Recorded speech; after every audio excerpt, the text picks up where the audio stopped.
Scooby-Doo, Scooby-Doo, Scooby-Doo. On this episode of the History of the Chorus podcast, Curtis and Josh, we take a look at the band from Springfield, Missouri, known as Here I Come Falling. Make sure to follow us on Twitter at IsSurviveByPro for news and the latest episode postings. Make sure to subscribe to the show, leave us a 5-star review, and write us a comment on YouTube or whatever podcast service you're using. And if you'd like to see us do some live streams, leave us a comment or tweet us the keyword stream. Now, without further ado, let's start the show. The devil is in Atlanta. Army surrounded.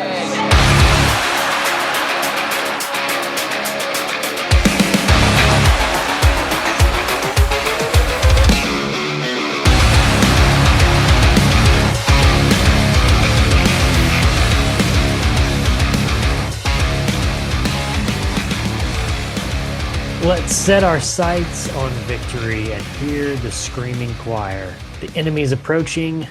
Ready, aim, fire. Welcome back to the History of the Chorus podcast, sponsored by the Church of the Seventh Track, where each and every episode we take a look at the history, no matter how big, no matter how small, of a band from the core genre. I'm Curtis, and with me, as always, is my co-host, Josh, who is currently on Sandals Resort in on the nicer side of Dragonstone. Party on, Josh. Party on, Curtis. What's going on? How's your little vacation over there going? The things are great right now. Right now, I was gonna say, you seen any dragons flying overhead? Maybe some dragons washing up on shore? A little coming and going, but not much other than that. Okay. What's some of the fun activities you got going on through via the Sandals Resort over there, Josh? Any shuffleboard maybe, or yeah, just normal sandal shit, they got any dragon rides or anything like that? No dragon riding. No. Okay. They try to keep too that dangerous. side of the island pretty separate from this side. You guys stay over there, okay? You stay over there, and we'll stay over here, and we'll be good. Yeah, this was an economic move. They had all this good real estate on this side of the island. They build a resort, but we stay over here. You might want to look out behind you. I think there's a dragon flying by. Oh, speaking of dragons, Josh, we've got a brand new episode, episode 6. We're only 2 episodes left, Josh, till the end of season 2, which sucks. But, hopefully we'll get season 3 out quicker than we did with season 2. Okay. Well, at least they started filming quicker than season 2, Yeah. So, but anyway, brand new episode of the Throne of the Dragon podcast just came out. Episode 6 of season 2. Here is a little preview for you. Bring the banners. You gotta let them know who's. Oh, you gotta let him know. Yeah, you gotta let him know, man. How about how about that guy getting his hand whacked off? Oh my God. No! Oh! It's so cartoony. Dude, as quick as they came out and the King's Guard started to form up around him, I was like, oh my God. I was like, I forgot about the Goon Squad. I always forget about the Goon Squad, man. Oh yeah. These guys are making up 3 of like the 5 guys that are out there. 4 or 5. They're 3 of them. Well, you weren't kidding. It is pretty cartoonish the way that guy reacts. Terrible, bro. And they all are like, like, what do we do? Oh my God. Like, I think Just about start hacking everybody. Yeah. Think about in Game of Thrones when Tommen goes to when he initially goes to free Cersei Yeah. from the Faith, and how his king's or one of his Kingsguard tells him, "You give the word, and we'll cut down every one of these guys." Mhm. Like the difference between a Kingsguard group like that and these guys. Jaehaerys is 7. Like that's a pretty Right. legendary group. His first 7, like those were some badasses.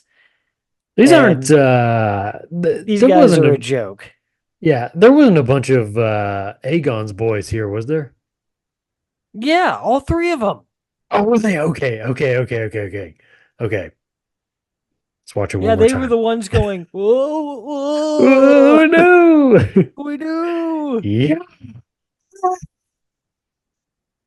Yeah, and then the Oh, one that old guy's man with him, and I reaction. cannot remember who that is, but Yeah. Oh my God. He's a babysitter. Dumb. Yeah, they have no clue what they're in. yeah, Cole's not even Good night, there. nurse, man. They don't have Eric anymore. Nope. It's a new breed. Yeah, The Goon Squad. they've lost a lot. The Goon Squad on 3. 1, 2, 3. Goon Squad. Goonies never die. Alrighty, if you want to check out the full thing, because that was just an appetizer. If you want the full course, go check out that link in the description below. It'll take you to the full episode. Alrighty, Josh. I'd like to know, while you're on vacation over there in Dragonstone, Josh, and you're relaxing, you're having a good time, what music have you been playing, Josh, to kill the day away? I can probably Well, guess half of it. yeah, I'm Wait, is this, hold on a second. Is this actually a vacation or are you at rehab? This may be him at rehab. it's a vacation. Sure, that's what they tell you.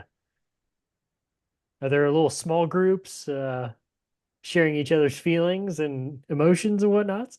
No, none of that. Oh Did my you lose it again? God. You lost it again, didn't you? I think because I opened it, it like moved it again. Well, I'll tell you what, while you're trying to find it, I'll go ahead and do mine real quick. If I can get mine up. Okay, so I've got 3 albums here, Josh. We talked about in the last episode or 2 episodes ago. I compared an album from the band The End to Norma Jean's Annie Mother. So naturally, I had to go listen to it. These other 2, by the way, it's a good album. I used to really not like Annie Mother. When it first came out, I was like, you know, but Was it really that kind of your grew on me. was that your one from Norma Jean that you were kind of meh when it came out? Yeah, that was the one that was like, meh.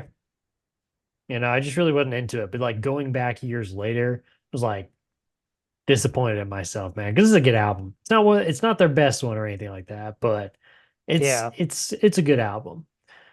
These other 2 albums are from the same band. It's a post-rock instrumental band called Fall of Messiah. And it's actually a band from overseas in France, northern France to be exact, Josh. This one right here behind me with the birds is their first EP entitled Empty Colors. And then the other one, the bigger one here, is entitled Cinecarn. The one thing that surprised me though, listening to these 2 albums is especially this one, because this is the first one I listened to. And it was like all instrumental until you got to about like the 5th or 6th song. And then all of a sudden you hear like this very raspy, raw, almost like hardcore vocalist coming in like way in the background. It was pretty sick. I'm not gonna lie. It Huh. caught me off guard, but it was pretty cool. I might send you that song that he came in on because it was pretty Yeah. good. Musically, they're really good, and I didn't hate the vocal style at all. I mean, I couldn't understand what they were saying because it was in French, I'm pretty sure. But yeah, I was pleasantly surprised by this band. But yeah, Fall of Messiah. Okay, Josh, did you get yours to finally work for you? Yeah. Okay, there we go. I'm still shooting my veins full of that sweet, sweet Coheed. And then also an old favorite here, His old Cancer addiction. Bats birthing, yeah, my old addiction, New addiction meets old addiction. Birthing the Giant, because Spotify thinks that this is my most listened to album of my life, so why not keep it rolling? Yeah, Spotify knows what you want. Knows the drugs you need. Yeah. We we have a whole episode on cancer bats. If you want to know about cancer bats, you can go check over that and out, man. check that one out. We got a whole 3 episodes, buddy. In the future, I'm sure we'll have a 5 or 6 part episode on Coheed and Cambria over here.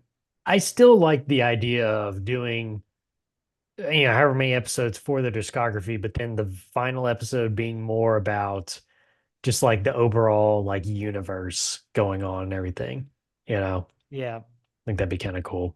There's some comics too, isn't there?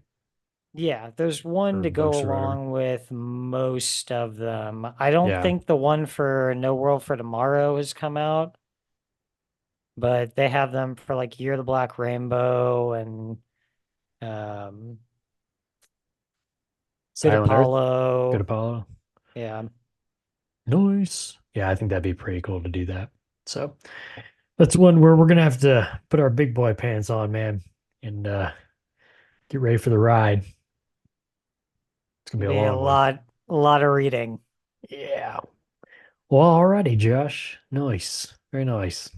Got both those things checked off our list. Let's get on into this super duper uber short history of the band known as Here I Come Falling. Their music, what little we got, was categorized in the genres of metalcore, post-hardcore, screamo, and Christian hardcore. Kind of like the last band we talked about, Esocaris, on the nose, but not, I wouldn't say to the extent of like what they did lyrically in Esocaris. But you can tell, I mean, without seeing that genre label, I think you can tell what they're about in this band. Formed in 2005 in Springfield, Missouri. Over their short stint as a group, Josh, the band would struggle with constant lineup changes, which I think in the end really kind of contributed to their short history. So much comings and goings, The band would actually release one full-length album, which we'll talk about here in just a little bit. But according to their last.fm profile, they had 2, what I guess would be demo EPs, samplers, whatever you want to call it, entitled And Wash It All Away, and a self-titled EP. Much like the last band we talked about, good luck finding either one of those, because I've scoured the internet, can't find them anywhere. The band would catch the attention of Rise Records via these 2 demo EPs, who would sign the group to record their one and only full-length album, 2008's Oh Grave, Where Is Thy Victory from Rise Records. This album would be produced by Chris Crummett, who has done work with Fear Before the March of Flames, Drop Dead Gorgeous, The Devil Wears Prada, Dance, Gavin Dance, It Prevails, I Am the Ocean, Emarosa, In Fear and Faith, Alisana, Sleeping with Sirens, Being as an Ocean, Rival Choir, and so much more. After hearing all those band names, Josh, does it make sense listening to this album? The sound that you get and everything? I know you're on mute, by the way. Yes. Yeah. Yeah, for sure. You can see, if you're watching on YouTube, you can see behind me, this is the band, and Josh said it too before we even got started, that, and I'm with him on this too. It's like, you don't even really have to see these guys, you just like know what they look like. It's like, okay, yeah, that's typical, mid to late 2000s screamo band, type lineup look to them. They remind me a lot of like Bless the Fall. Yeah, okay. Yeah, I can see that. Yeah, bands like that. Yeah. This album actually peaked at number 48 on the Billboard Christian albums. And the lineup for this album, Josh, would consist of Colby Moore on unclean vocals, Jeff Choate on synth and unclean vocals, Parker Daniels on guitar, Casey Smith on guitar, Rick Griffith on bass, and Princeton Patterson on drums. They check the box though for you, Josh, right? With the synth, they actually have Oh somebody yeah. playing it. Oh So yeah. and it comes through good. I think it plays well in their band, at least on this one album. Yeah, for sure. Author Pure Blue SF from SputnikMusic.com wrote a review on the album stating, quote, "Heavy screams, clean singing, synths. I'm sure you've heard it all before. Most new screamo bands and some metalcore bands use that formula, and for some it brings success. It worked for Underoath and The Devil Wears Prada. So hey, it should work for everyone, right? Not necessarily. Some bands go overboard with the synths. See Attack Attack and Inner Shikari. Don't be bad mouthing Inner Shikari, people. Shut your mouth. Shut your mouth, man. While with some bands, it's just basically in the background keeping the song going. Here I Come Falling would probably go in the latter category. The synth doesn't overrun everything else, but you can definitely tell it's there. It works pretty well for them, and it puts them above overly synth-happy bands like Attack Attack. The synth is not really the most important part of the music, though. If anything, it's just an added extra. With most bands, the vocals are what makes the music enjoyable or what makes the music an oral disaster. Thankfully, Here I Come Following do okay in the vocal department. Like a lot of screamo bands, they alternate between scream vocals and cleanly sung vocals. The screams are definitely good, but they aren't much different from the screams from the likes of The Devil Wears Prada. Same goes for the clean vocals. They sound pretty similar to The Devil Wears Prada's clean vocals, which means they're good, but might be too high-pitched for some people. They use the typical screamo metalcore approach with screams in the verses and clean vocals in the choruses. This eventually starts to get tedious because other than one instrumental track in the song "And So Will Be with the Lord Forever," they use the pattern in every song. They don't seem to make any attempt to change it up. They stick with one pattern and use it till the end. The guitars and drums basically just carry the vocals along with the rest of the song. I would make a comment about the bass, but like in most heavy music, it isn't very audible. Even though they aren't really original, Here I Come Falling do have some positives.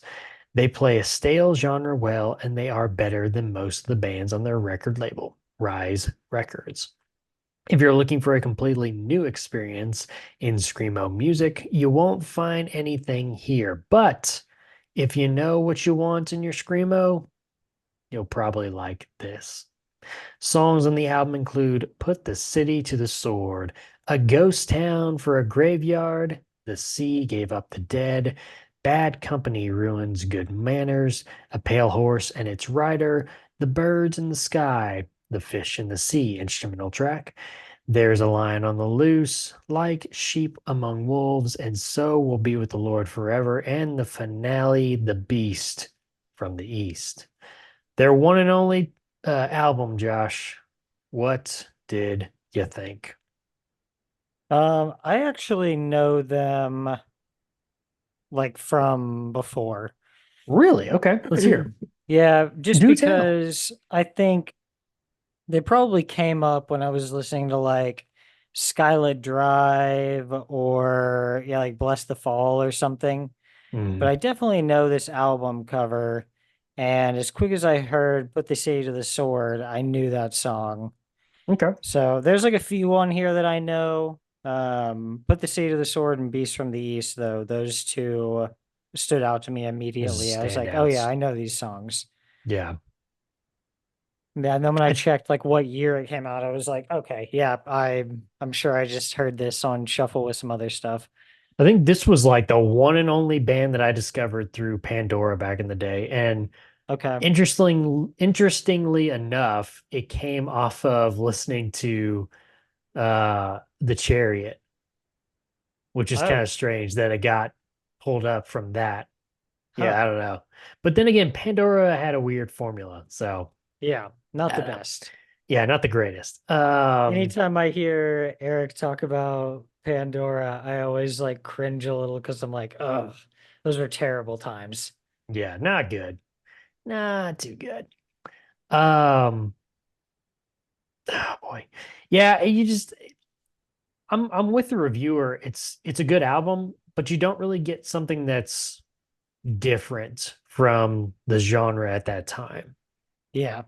It's very, basic blueprints for, screamo. Um, yeah, vocally they don't really stand out style wise and everything. Musically, same thing. You kind of get that same, like I said, that pattern, which I don't hate. I mean, it would be one thing if,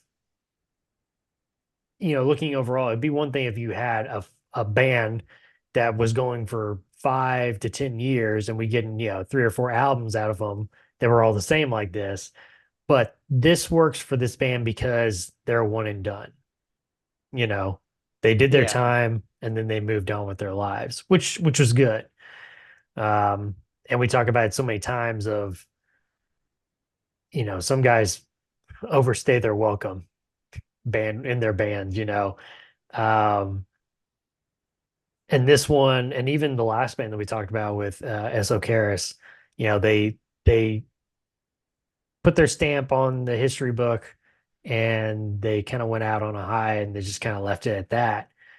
Um, Whereas you got a band like, I would pull this one out because we talked about it before, but like From First to Last, where you get a really good debut album in Dear Diary, and it's like you're just kind of hanging on for the rest of the time, and you get like 4 or 5 albums that are just kind of like really different from each other that you just kind of feel like you don't really know what you're doing, and so you kind of taint your name almost. Yeah. But Do any of these guys end up anywhere else that you know of? not that I had found. Well, no, let's see here. Actually, they do. So some of the band members throughout the history here, not just exclusive to the guys on this album, actually go on to join bands or form bands such as A Graceful, The Overseer, and My Children, My Bride, along with a bunch of Oh, other ones too. What? MCMB. Oh, okay. I was thinking you liked them, but the way you kind of said that in the face you made, it was like, wait a minute.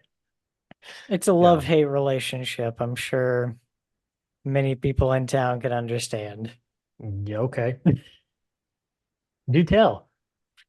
They're at one of the old venues in Claremore. I think it was the Tree. They, That's a throwback. I forgot about that one. yeah, I don't remember what led to everything, but essentially a bunch of people in the crowd fought the band. What? And so, yeah, there's just, kind of bad blood. Wow. I'm gonna have to look this up. Surely there's like a Reddit post or something. Mm. Anyway, do you have forget music, lyrics, all that different stuff? Because I do enjoy the song titles here. Do you have a favorite one? Probably put the Sage of the Sword. Okay, yeah, that's It a good makes me one. think of Arsonist Get All the Girls, Game of Life. First Okay, track on that one. okay, interesting. Um, and the birds in the sky and the fish in the sea, that made me think of like something like Sky Eats Airplane, Yeah. which is kind of that, synth instrumental. But um, How I you don't know feel if I about really have Sky Eats anything on that. Airplane? From the little bit that I've heard, I've enjoyed. I mean, that's one that I feel like it's probably coming up on our list probably soon. Yeah. So, because you enjoy them, right? Yeah, I like him. I saw him one So, time at a Crush Lounge. nice. Uh, The old hole in the wall, the old Crush. the old crush. All right. Got anything else for their one and only album, Josh? No. Why'd you say they ended up breaking up? There's no real reason for it. I mean, they don't give like any explanation, but I would assume that, I mean, you go back to the beginning where I said that throughout their history, the short history, there was so many member changes going on that I feel like you don't really have any stability. And so I feel like that's what led to, okay, we're just gonna go and call it a day because we just can't keep up. Let's see, according to their Wikipedia page, they've got listed members overall, 1, 2, 3, 4, 5, 6, 7, 8, 9, 10, 11, 12, 13, 14, 15, 16 in the 3 years you were active from '05 to '08. So That's that's not insane. good. Yeah, that's not good. And I mean, we can both agree, right? That's not a good formula. It's not a winning No. formula, buddy. It's not a winning formula at all. Of course, we don't expect everybody to have the same, 4 or 5 members from the very beginning, like like a Thrice or, whatever. But yeah. Less than a year after that release, Josh, as you had alluded to, the band would break up. And like we just talked about just a little bit ago, some of the members would go on to join and form other bands such as The Graceful, The Overseer, My Children, My Bride, and many others. Now, in 2011, some of the members from the O Grave, Where's Thy Victory era would reunite with a few fill-in musicians to play a reunion show in Joplin, Missouri. And I think most of the show you can actually see up on YouTube. So, but once the reunion was finished, the band would say no more. They would call it quits for good and fade away once again into the history books of core genre. You kind of mentioned it on a previous episode, Josh. What more can you really say about a band that really only had one album? You either liked it or you didn't, and that's Right. all it really is to it, man. Yeah, there's no let's see where this goes because Yeah, those guys all go in different directions. right. And if you're wondering why are you guys talking so many like small bands all of a sudden? I'll tell you why, Josh. Because we are fully invested in one of our other podcasts right now. That's the Throne of the Dragon podcast. We're trying to keep our minds focused on that. It's an While still 8-week trying run. to, Just an 8-week run. yeah. While we still try to churn out some episodes here and give you some more content on bands, I just kind of felt like this would probably be a good time to throw some smaller bands out there, get their names out there for you guys to check out. So I don't know about you, Josh. I personally like finding little bands like this that have very, very small discography and sample sizes. Just to kind of hear Yeah. what was going on. So yeah, you got anything else, Josh? For Here I Come Falling? I don't think so. I could have Alrighty, seen man. like I don't know. I don't know how this goes with what they're doing right here. I don't know how this goes in a direction, except for maybe several albums down the line where maybe might not really be into it, but especially at the time, yeah, it's like perfect for the time. Yeah. Well, that's what I was saying. It's like I feel like, I mean, obviously we'll never know because we didn't get even like an EP or a demo off of the backside of that. But I, if I'm just going off of this album, I don't think they would have lasted much longer because of the fact that it's just kind of your typical screamo. Yeah, So, but doesn't would stand have been out. cool You to get a gotta second one. gotta But have a hook. You gotta have a gimmick. yeah, how about that album artwork though, man? Oh yeah, the one Yeah, for this. Sorry, it went on to something else after that album ended. you're So like, I was wait looking a at it and I minute. was like, wait, this is not right. I like it. It's a nice little painting there. Yeah, it's a Almost view makes from like me, kind of like inside a mausoleum. yeah, it kind of gives me vibes of Z2 from Devil Wears Prada. Oh, More of really? just like the painting style, not like Oh, the okay. concept or anything like that. Just Okay. kind of that look. But alrighty, Josh, if you got nothing else to say, we'll go ahead and call this one call it a wrap. Get on out of It here for the day. it just feels like it's too late. In Like 2007? yeah. I was supposed Well, or and I have 2008. I mean, down, I have down 2008. that's what I meant. 2008. Yeah, it feels like it's too late at that point. Like you're starting like to be just coming around. Like I feel like Scary Kids Scaring Kids is kind of the same band as them, and they've been around for like several years at this point. You So know, base. Go their ahead. hook could have been the keyboard, but like Right. there's already a couple bands at this time that in their genre that sound pretty much the same as them that have the keyboard already. They're already Right. established. I think we can both agree this is kind of how it should have gone for a band like To Speak of Wolves, where you come in, you're too late in the game, and you just go ahead and say, okay, let's bow out. Whereas To Speak of Wolves just kept going well past their prime. Yeah. So Were they the yeah. ones who kept being like, "Do you guys want another They're the album?" they're the ones that have Phil Chamberlain on drums, Spencer's brother. Yeah, they're the ones when they went on hiatus and they came back, they're like, "Hey, who would want a new album from us?" And like you said, it's like, if you gotta ask me for that, then don't do it. Yeah. I mean, Don't just write seriously. an album to see if, yeah, we want it. Yeah. You're Alrighty. doing it for the wrong reasons. Exactly. Make sure to follow us on Twitter at Is Survived by Pro for news and the latest episode postings. News! Not just on the show, Josh. We've got other shows as well. Did you know that? We have the History of the Cores After Hours podcast, where I sit down with my good friend and avid listener of this very podcast right here, Eric, and we talk about some of the bands me and Josh have already discussed.